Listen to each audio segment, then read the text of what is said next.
我们有谁知道杀人怎么杀？我们只有在舞台上杀过。等你亲眼见到一个汉奸，一个出卖国家和同胞尊严的人，你就会知道杀人一点也不难。我们只怕杀得不够多，不够快。Let's just talk a bit about Ang Lee's Lust Caution, which very much put you on the international stage. You said the last time that you were on Talk Asia that you didn't really rate yourself as an actor. It must have been pretty strange then when you got the phone call saying that you were, the main part in this. Yeah, it was a phone call to go audition. So I'm pretty low-key when it comes to those things because I auditioned for him before. Crouching Tiger, Hidden Dragon, I didn't get the part. So this time I was like, okay, Ang wants me to audition again. I didn't have my hopes up, and it was actually in the same hotel, in the same room as the audition for Crouching Tiger. So I was like, I'm not nervous. But the audition went really well. And then I had a call back, and then another call back. It was like a long audition process.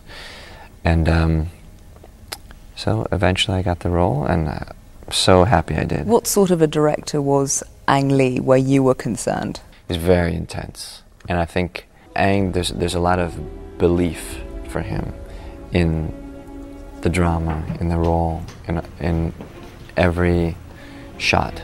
I think there's this just reality, a sense of reality. You don't see unconvincing performances in Ang Lee movies, and I think that's a testament to him as a director.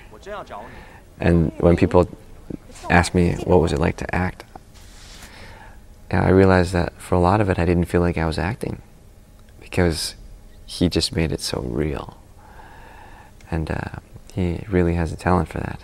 You performed at the closing ceremony for the Olympics in Beijing, having run with the torch as well. What was the experience like? That was colossal. It's like I walked into the bird's nest, and there were like 90,000 people in the seats, and then there were like 90,000 performers as well on the floor. So the whole thing, it looked like an alien takeover, basically. I mean, from my perspective, I walked into the thing and it was like, oh my God, we're being invaded. It was pretty exciting.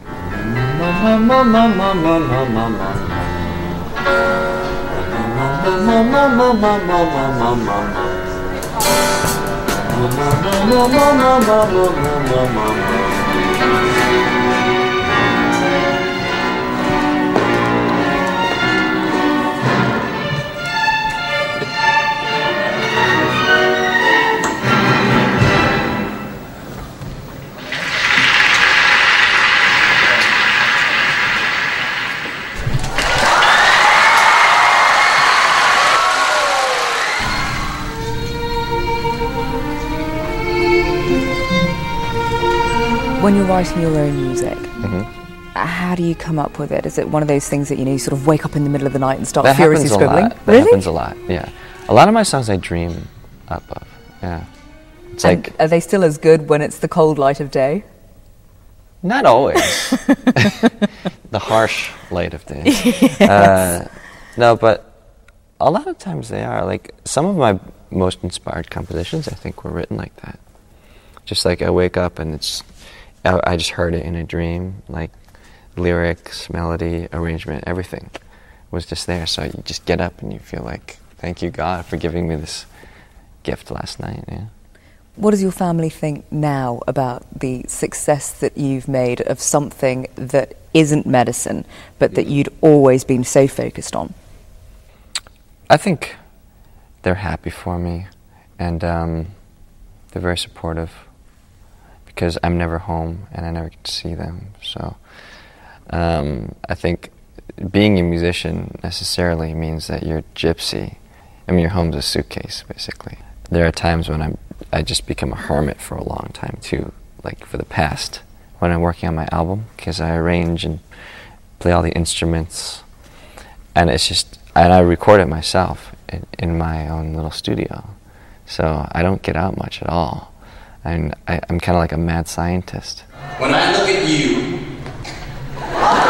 everybody has to go, Mambo! No, you can't go, Mumble. Because that sounds like mumble.